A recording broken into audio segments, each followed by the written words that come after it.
Hi, my name is James Harasimowicz from Space Innovations, and here I am in the Rafter home, and I would like to introduce you to the homeowner, Karen Rafter.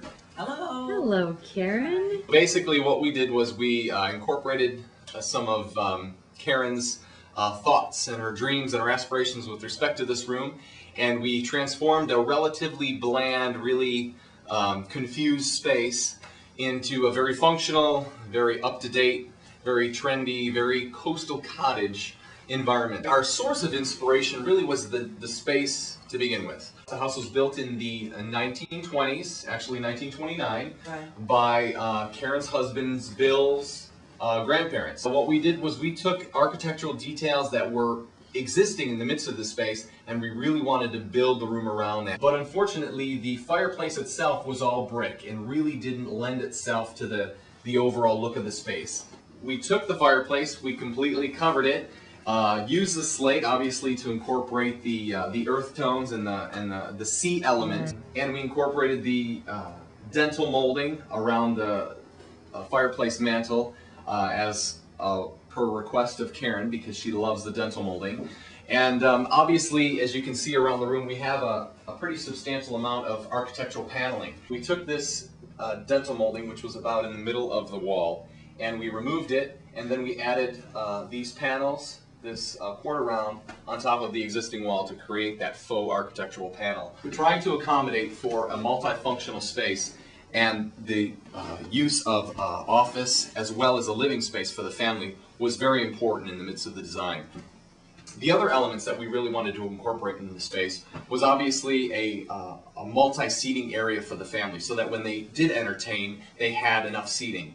Prior to us coming on board, they only had a sofa and a love seat. So using a smaller love seat and then really capitalizing on the smaller seating and using smaller scaled furniture, we were able to more than triple the amount of seating in the space, but still create a cohesive feeling. The other element that I wanted to touch base on was our budget was very, very small in the midst of the space. So we really wanted to capitalize on different elements that really were important to the space, but we also wanted to use things that the customer, the client, Karen, had, and we wanted to give them a new life, or adaptive reuse, as they call it in the design industry. So if you can take a look down here, we're looking at an ottoman, which kind of frames the space, adds additional seating to the area, pulls in the color, but basically what we did was we took an old coffee table, which she had in the space, we cut off the legs, added some casters to the bottom, and then we upholstered the top. And suddenly you have means by which you can have a coffee table or tea. We tried to capture the essence of the family and bring the personality of the family into the midst of the space, so that it wasn't just, you know, a designer space. It really meant something to the family. So as you can see here, another application of adaptive reuse is these window sashes, which is kind of a picture into the past. And the pictures kind of capture the family. We have the second generation of the owners pictured here. We also have pictures of the family and the children, and we really wanted to capture those elements and bring those into the space. As opposed to just putting frames on the wall, suddenly you have a montage here that's really kind of captured in the midst of the old frames, and gives that little distressed kind of coastal cottage feeling. This bookcase over here is something that was kind of resurrected from the dead, if you will. We found the bottles in the garage of the family's home, dating from early turn of the century.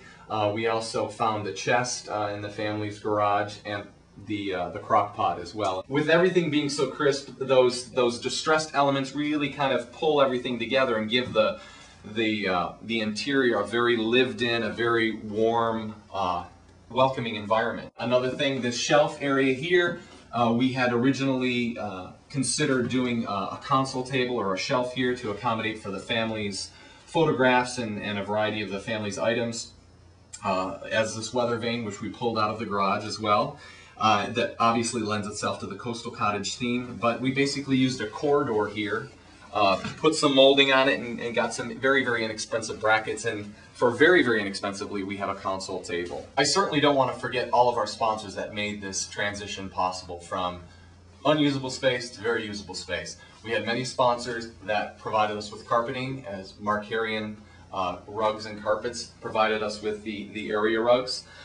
We had FWS that supplied us a substantial discount on many of the furnishings.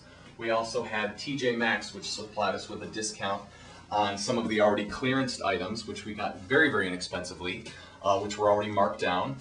We also had Glidden Paints, ICI Paints, sponsor us and donate all of the fresh air paint.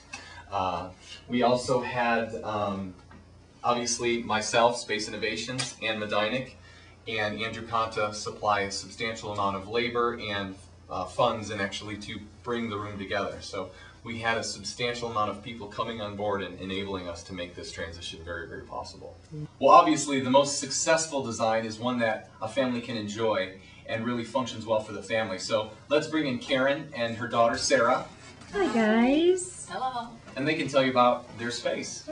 Oh, we just absolutely love it. It is, I didn't even really know what my style was and how they helped me find it. I mean, they found it perfectly because we love the beach, and that's what you came up, that's what the pictures that I had showed them, that's what they came up with, and it's beyond what I could have imagined.